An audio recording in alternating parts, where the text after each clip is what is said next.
Itu kegiatan sore saya setiap selesai kerja, ya kan, itu transfer duit buat pembayaran belanjaan restoran tempat saya kerja.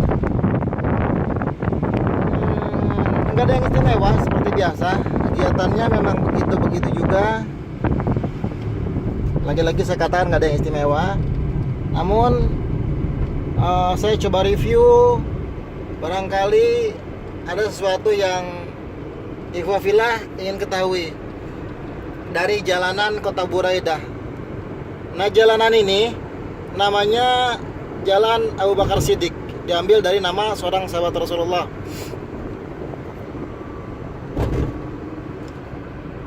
Negeri ini, khususnya Kota Buraidah, tidak segersang yang saya bayangkan sebelumnya. Memang sehubungan dengan ditanaminya pepohonan, ya kan, di sepanjang jalanan, kemudian dibuatkan beberapa taman-taman. Oh ya, kalau malam nih, mudah-mudahan saya bisa ngevlog. Jadi ada sebuah taman besar, itu posisinya di Jalan Utsman bin Affan.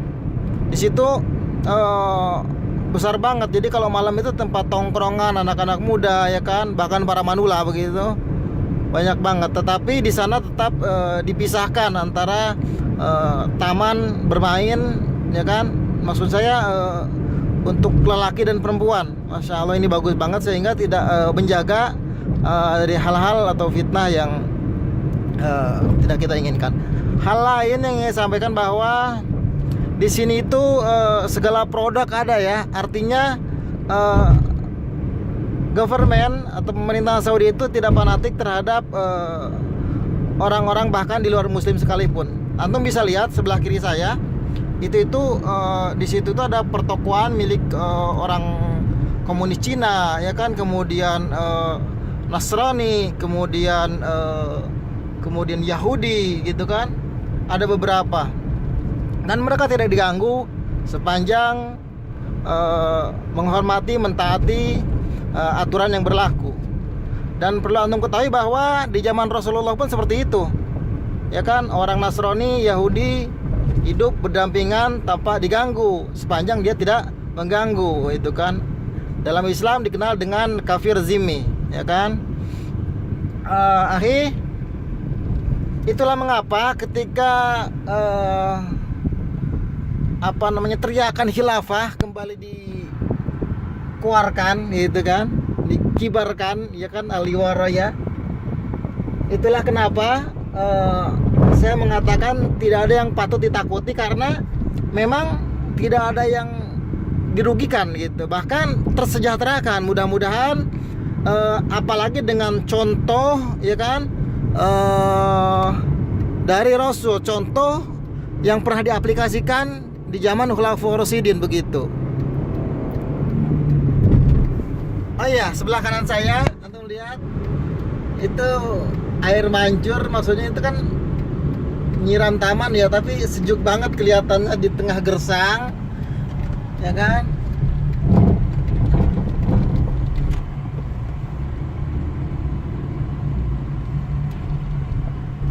Sebentar, saya harusnya pakai bukan jalan yang ini, yang satunya lagi. Jadi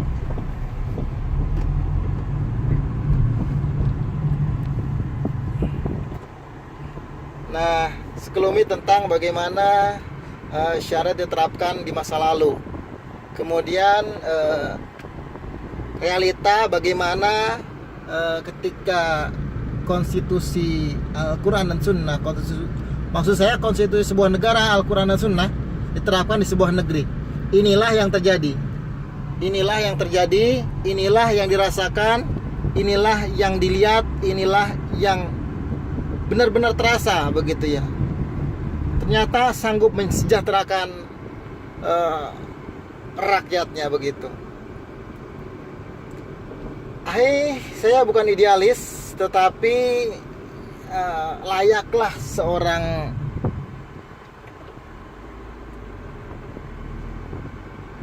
warga negara, gitu kan, berharap negaranya, gitu kan, subur, ya kan, tetapi juga makmur, begitu. Berharap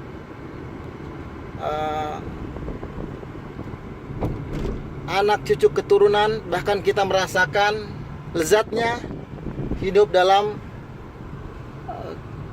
kedamaian, kesejahteraan, ya kan, kemakmuran, begitu. Itulah sekelumit cuitan saya di sore hari ini. Semoga menginspirasi. Harun Apandi, barakallahu fiik. Assalamualaikum warahmatullahi wabarakatuh.